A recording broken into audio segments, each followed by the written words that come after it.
Sveiki. Šiandien pasimokinsime, kaip naudotis Skanijas klientų portalu.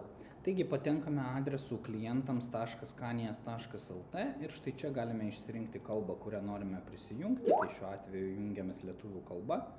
Įrašome savo vartotojo vardą, kuris yra kodas dažniausiai. Štai čia aš esu įrašęs ir įrašome savo slaptažodį, kurį jūs gavote elektroniniu paštu arba patys susigalvojate pasikeitę jį. Suvedame slaptažodį ir spaudžiame prisijungti. Sistema užkrauna jum portalą, ne?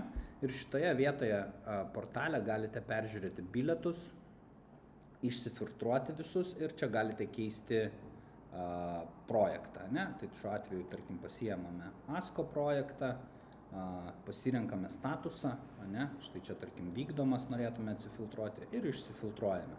Ir štai čia matome užduotis, kurios buvo vykdomas ir kurios yra koks žmogus jos atsiuntė, ne? Užėjus į vidų galime pastebėti, koks aprašymas buvo gautas, ne? Kada galima gauti ir taip toliau. Tai vat. Tai tiek apie portalo naudojimą. Taip pat galite peržiūrėti ir veiklas visas susijusias, registruotas tam projektui. Taip pat galite peržiūrėti jums išrašytas sąskaitas faktūras. Tai tiek.